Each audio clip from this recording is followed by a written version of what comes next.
Y para cuidarnos por dentro también vamos a contar hoy con Leila Pérez Venturino, nuestra dietista nutricionista de cabecera, podríamos decir. Muy buenas. Hola. Leila, que nos va a explicar un tema que ha estado en boca de todos, y nunca mejor dicho, desde hace unas semanas, la semana pasada en concreto, que salía aquel comunicado de la Organización Mundial de la Salud advirtiendo de si las carnes rojas son cancerígenas o tienen un riesgo mayor del que pensábamos. Bueno, para quitar un poquito de hierro al asunto, pero estar bien al tanto de lo que ocurre, porque algo de realidad hay, ¿no? Pero bueno, no es nada nuevo. Queríamos contar contigo para que nos lo expliques, ¿no? Y la gente, quitar un poco esa alarma, ¿no?, que ha surgido en la sociedad, ¿no? Despejar dudas, principalmente, después de tanto revuelo. Bueno, por lo primero que tendríamos que empezar es por conocer qué es realmente lo que ha dicho la Agencia Internacional de Investigación sobre el Cáncer, que es la institución encargada de investigar sobre este tema de la Organización Mundial de la Salud. Sí. Lo que ha hecho, para explicarlo simple, de manera simple, es revisar, evaluar y en función de eso clasificar el riesgo de desarrollo de cáncer de la carne roja y la carne procesada, en este caso, para luego clasificarlas, introducirlos en grupos. Exactamente lo que hizo fue revisar, como decíamos, muchos estudios científicos. Lo hace con esto y lo hace con muchísimas otras cosas. Es la manera de proceder para que la gente entienda. El revuelo se armó porque a partir de ese informe lo ha clasificado en el grupo 1, donde entran alimentos y otras sustancias que son carcinógenas, y en el grupo 2 como probable carcinógena. En el caso de las carnes procesadas, en el grupo 1, y en el caso de las carnes rojas, en el grupo 2. Que es, bueno, para ir despejando dudas, ¿no? Exactamente a qué le llama carnes rojas. Es la parte muscular de los mamíferos: el vacuno, la ternera, el cerdo, el cordero, la cabra, el caballo. ¿Y qué son las carnes procesadas? Exactamente son las que han sufrido alguna transformación, sea ahumado, salado, fermentación, por poner ejemplos, ¿no? Hamburguesas, salchichas y todos los embutidos. Ahí entran en las carnes procesadas todos los embutidos también, de los que nosotros conocemos. Esa sería la diferencia entre carnes rojas y carnes procesadas, de lo que se ha hablado mucho, como dices, durante estos días, a raíz de aquel comunicado que mencionaba ambas, que son las que han sufrido ese estudio y donde luego las han colocado, comentabas, en el grupo 1 a una de ellas y en el grupo 2 a la otra.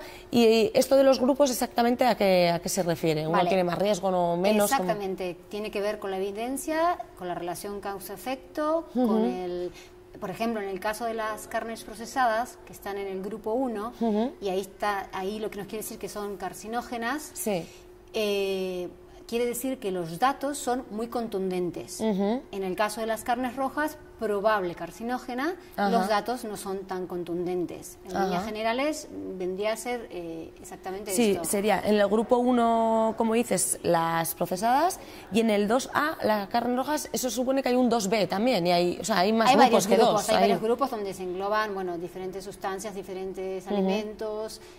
Hasta el último, que diríamos que ya no implica riesgo de... O sea, ¿no? Supongo que si el 1 es el que más implica, irá, va disminuyendo. Sí.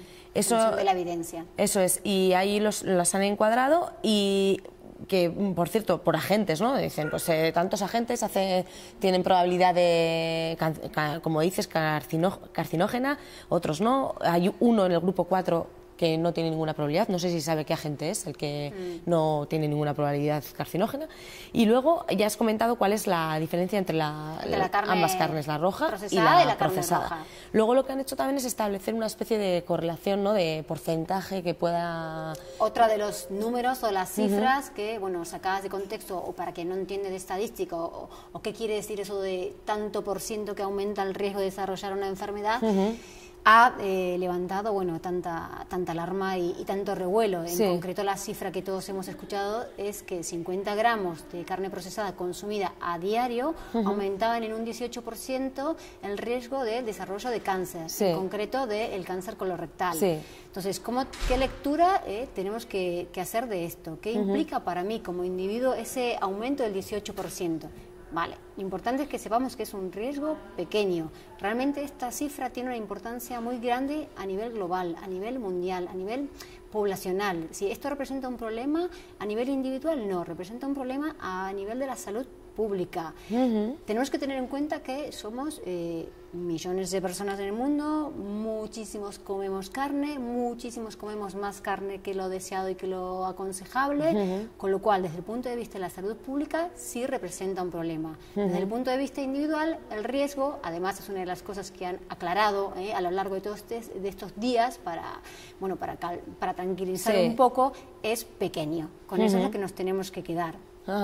Para que nos hagamos una idea, la media de los españoles, si ellos lanzaron una cifra de 50 gramos, en cuanto a carnes procesadas está en unos 40 gramos al día que consumimos.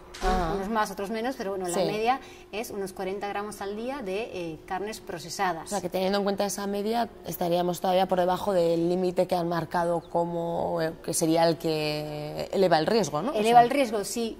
Pero aún así han puesto una cifra que es de unos 20 gramos al día, que no deberíamos de pasar de ahí. 20 gramos al día. 20 gramos al día de carnes procesadas. Pero como mencionas eso, estamos más ante un problema de salud pública que algo que nos afecte en el día a día. Digamos, hay que estar un poco alerta de lo que... Más que nada por información, ¿no? Para saber cuánto riesgo tiene comer tanta carne, ¿no? Sí, a ver, de por sí, yo en mi caso, no controlo lo justo de estadística. Imagínate para alguien que esto se le va de las manos y cuando te hablan de porcentaje y lo sacas de contexto, en definitiva la gente se queda con cáncer, carne, esa asociación, y como no controlamos los números, ¿qué quiere decir eso? Bajado al día a día para nosotros, claro, nos quedamos con la parte terrible de la noticia. ¿Y realmente qué es lo que causa que el consumo de carne pueda resultar cancerígena? No está claro, pero lo que se cree es que durante el proceso de transformación y cocción se forman determinadas sustancias, entre ellas... los hidrocarburos aromáticos policíclicos, sí, hay otras. Suena mal eso, efectivamente. Sí, y se cree que es eso. Entonces, que la lectura que podemos hacer de esto, o qué es con lo que nos podemos quedar para que lo entendamos sencillamente, es que cuanto más transformación, más cocción, si se ha encontrado una relación con esas sustancias que se forman durante estos procesos, más va a aumentar el riesgo del desarrollo de cáncer. Entonces, cuanto menos alimentos procesados, en este caso carnes procesadas, mejor. Pero todavía hace falta más estudios para saber exactamente cuáles son los mecanismos y cómo es que se produce esto. Lo que también ha llamado mucho la atención es que esté en el mismo grupo que otro tipo de sustancias, ¿no? Que lo hayan puesto al nivel de igual de peligroso que el tabaco y que determinadas sustancias que sí que consideramos... por obviedad, ¿no? Que pueden ser cancerígenas. Eso más que llamar la atención, no hay muchos que se han llevado las manos a... Sí, incluso ha suscitado muchos titulares, como, y sobre todo hoy en día con las redes sociales que están tan de moda, ha suscitado comentarios cómicos o gráficos así llevado al humor, porque sí que llama la atención, ¿no? ¿Qué pasa? Que por comerme un filete ahora es igual de malo que fumarme una cajetilla. Sí, me parece una pregunta muy interesante para aclararla, para saber qué quiere decir que está en el mismo grupo. Es verdad que está en el mismo grupo.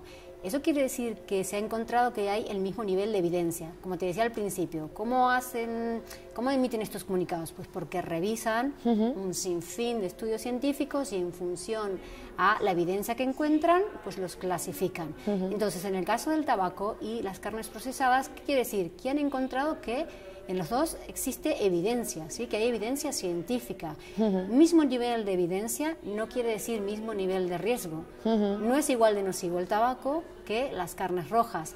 De hecho, he traído un gráfico que si lo vemos, ahí está, aunque nos quedemos con ya más allá de los números, con la forma, y vamos a ver que muchísimas más personas mueren al año por fumar que por comer carne. Si las cifras no tienen punto de comparación, incluso con el alcohol o con la misma contaminación ambiental. Entonces, misma evidencia no quiere decir mismo riesgo. O sea, que hay que quedarse con eso. Sí, que está en el mismo grupo, por eso que mencionas, porque se ha encontrado una evidencia de que algo puede estar, pero no, pues eso, tiene no comparación, en el mismo para grado, que nos entendamos, digamos. exactamente. Eso lo veíamos ahí demostrado en ese gráfico, efectivamente, que nos aportabas. 1 millón de muertes al año por tabaco contra 50.000 muertes al año por carne roja. Y luego, en cuanto a la forma de ver los embutidos, a lo que está en el mercado, ¿es lo mismo un embutido artesanal que uno industrial, los que tenemos en el mercado habitualmente? ¿Cuál es la diferencia? ¿Hay diferente riesgo entre ambos? Porque uno está más procesado que otro, igual, ¿no? Aquí hay que aplicar un poquito el sentido común y hacer lectura de lo que se dijo, porque no hay estudios, no hay evidencias, no hay números de producto por producto, sino, por decirlo de alguna manera, los han puesto todos en el mismo saco. Hablan de carnes procesadas y ya explicamos que carne procesada es tanto una salchicha, una hamburguesa y todos los embutidos y productos cárnicos. Si aplicamos el sentido común y nos dicen que cuanta más proceso de transformación y cocción, más sustancias y formas, que son las que aumentan el riesgo de desarrollo de cáncer, que es lo que se ha visto, cabe de esperar que cuanto menos transformación tiene un producto, menos riesgo tenga. Entonces, cuanto más artesanal y menos industrial, sea el riesgo menor. Ahora bien, no estamos en condición de afirmar eso porque no existen números. Y en cuanto a, por ejemplo, la pechuga de pavo, siempre hemos creído, ¿no?, que es muy sana, que bueno, se vincula a muchas dietas, pero la pechuga de pavo al final está cocida. Eso también, esa sería una procesada. Es como lo del jamón ibérico, que estos días mucha gente ha preguntado, ¿sí? No, por sentido común, sí, vamos a decir, si estamos hablando de más transformación y más productos y más manipulación que aumenta el riesgo, este tipo el sentido común nos dice, no es lo mismo una salchicha industrial que el jamón de bellota o lo que decías de la pechuga. Desde ese punto de vista no es lo mismo, pero no tenemos datos suficientes como para separarlos y decir hasta qué punto cuál. Y antes comentabas que sí, que siempre se ha tenido, o sea, ya de siempre se sabe que hay que tener un consumo, pues, racional de todo en general, pero pues en las carnes rojas ocurre lo mismo. Entonces, al fin y al cabo, con este comunicado, ¿qué es lo nuevo que nos han dicho, ¿no? Porque para vosotros, para la gente que sabe un poco del tema, ¿han dicho algo nuevo? ¿Qué? La respuesta es que no, realmente ya desde la década de los 90 que nos vienen lanzando mensajes y advirtiendo, lógicamente fundados en las investigaciones correspondientes, de que hay que limitar el consumo de carne roja, que hay que evitar el consumo de carnes procesadas, o dicho de otra manera, cuando escuchamos lo de consumir carnes rojas con moderación, consumir productos cárnicos y derivados de manera ocasional. También hay un informe del 2007 donde relaciona la prevención del cáncer, además de con la alimentación, con la actividad física. Realmente desde hace muchísimo tiempo que nos vienen diciendo lo que ha cambiado, o mejor dicho, qué es lo que ha pasado, qué es lo que tiene de nuevo, o por qué esto. Simplemente la Organización Mundial de la Salud lo que se ha hecho es sumado a esto que se sabe, esta opinión. Claro, pero al ser una entidad tan importante, ¿no?, pues ha tenido tal repercusión. Pero los nutricionistas, para nosotros, el discurso no ha cambiado. Ya, es algo que ya conocíais. Y en el caso de la gente que le gusta mucho la carne, ¿tiene alguna alternativa para, no sé, para no superar esa ración que recomienda la Organización Mundial de la Salud? O para los peques, ¿con qué se puede compaginar la dieta, restando un poquito de carne roja o carne procesada? Bueno, a mí mucha gente me ha preguntado en consulta, gente que le gusta muchísimo la carne, ¿no?, y buscando alternativas de cómo disminuir, porque esto del riesgo del que hablamos aumenta, a más cantidad, la frecuencia aumenta el riesgo, ¿no? Entonces, ¿cómo hacemos para disminuir la cantidad si me encanta la carne roja? Una de las opciones puede ser, que es muy sencilla de llevar a la práctica, es hacer unas cuantas veces a la semana, por ejemplo, primeros platos, suprimir el segundo, porque al final es una media lo que tú haces a lo largo de la semana. En cuanto, por ejemplo, a las carnes procesadas, lo que se estima es no pasar unos 20 gramos, y en cuanto a la carne, que no supere los 300. Entonces, bueno, al final comes una ración más grande, pero luego comes otro tipo de carnes. Tengamos en cuenta que hablamos de carnes rojas, pero podemos alternar también, por ejemplo, con aves, ¿no?, como el pollo, como el pavo. Hay otros alimentos proteicos con los que podemos ir alternando para no ¿Has traído algún ejemplo que nos pueda hacer idea de cuánto es la ración, digamos? Mira, eso es para que nos hagamos que lo veamos. Idea. Lo que se estima de lo que no tenemos que pasar es de una loncha. Una loncha son unos 20 gramos. ¿Al día? No pasarnos al día de 20 gramos. Ahora bien, alguien me puede decir, decir, bueno, yo un día le pongo 2 lonchas, pero luego otros días no como. Esa es la idea, porque se supone que no solamente se podría hacer. Para que dentro de la media no pases esos 20 gramos diarios. Lo que tenemos que tener en cuenta es, por ejemplo, madres preocupadas, bueno, ¿ahora qué le pongo en el bocadillo? Pues tenemos en cuenta que podemos hacer bocadillos no solamente de estas cosas, sino, por ejemplo, bocadillos vegetales, el tomate con aceite de oliva, usar pescado, por ejemplo, atún en aceite de vez en cuando, tortillas francesas o tortilla con algo, ya aunque le pongas, por ejemplo, jamón u otra cosa, siempre va a ser, ¿no? Va a reducir la cantidad, ¿no? Porque está con el huevo ya... La recomendación está dada al día, pero bueno, es una cuestión de hacer una regla de 3 y hacer una media. Pero bueno, 20 gramos, para que nos hagamos una idea, pues suele ser una loncha. En el caso del jamón o en el caso del chorizo, bueno, pueden ser 2 o 3, dependiendo si es más finita, más gruesa. Claro, pero eso puedes poner varias lonchas en un bocadillo de ese día, que luego lo compensas porque al día siguiente no vas a comer otra vez lo mismo, sino que eso varías y te sales un poco de la carne roja ese día. Sí, en cuanto a lo que me preguntabas de alguien que le gusta mucho la carne, bueno, lo que decíamos, primeros platos de vez en cuando, y también si no bajar la cantidad. Lo que pasa que a veces, bueno, 100 gramos de carne, por ejemplo, ¿qué son? Pues puede ser un filete, pero si es un entrecot ya te plantas de 200 gramos muy fácilmente. Claro. Y la recomendación, bueno, según lo que pese, está dada en gramos, pero podríamos hablar de una media de 1 o 2 veces a la semana, teniendo en cuenta que además tenemos otro tipo de carnes, que nos llamamos las carnes rojas, teniendo en cuenta que además tenemos huevo y, como bien lo explica, por ejemplo, el plato, ¿sí?, de la Escuela de Salud Pública de la Universidad de Harvard, que tenemos ahí las imágenes, también ya desde hace mucho tiempo nos viene hablando de raciones de alimentos proteicos pequeñitas. Es una ración más o menos del cuarto del plato. Y si miramos, bueno, aquí tenemos la que es la versión de los niños, ¿no? Este plato que si miramos, donde está la proteína, cuando hablamos de proteínas, tenemos que saber que ahí están los alimentos cuyo nutriente principal es la proteína. La carne roja es proteína de origen animal, pero aquí también tenemos proteína de origen vegetal, como es la legumbre, como son los frutos secos.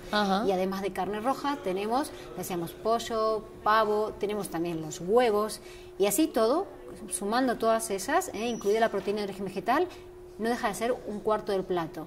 Es decir, tendríamos que basar nuestra alimentación, como se viene diciendo desde hace muchísimo tiempo, completarla con... en alimentos de origen vegetal, principalmente. Y aquí no entran los alimentos procesados. Eso, si recordamos la pirámide, son los de consumo ocasional, lo que están ahí en la cima. Sí, en el plato diario que conviene ingerir no entra, o sea, luego otra cosa es que no sea malo de vez en cuando tomarlo. En el plato de la Escuela Pública de la Universidad de Harvard, lo que nos dice es limitar el consumo de carnes rojas y evitar las carnes procesadas. Y ya desde hace tiempo que nos vienen diciendo eso, y el mensaje, yo creo que el mensaje sería ese, limitar y evitar. Y ojo, que evitar no es prohibir, nosotros no utilizamos la palabra prohibir, hablamos de un consumo bajo, de un consumo ocasional. Sí, limitado, racional, ¿no? Sabiendo un poco lo que se está haciendo. Asumiendo que esas cosas de vez en cuando las podemos consumir, cuanto menos mejor. Y un poquito las líneas van por ahí. Bueno, pues yo creo que con estas explicaciones la gente esperemos que lo tenga un poquito más claro, por lo menos los vitorianos, para bajarnos un poquito de esa alerta, ¿no? No demonizar los alimentos. Eso es, Y además tener en cuenta una cosa, que nosotros no consumimos carne, quien dice carne, cualquier otro alimento, no consumimos un alimento, consumimos una dieta.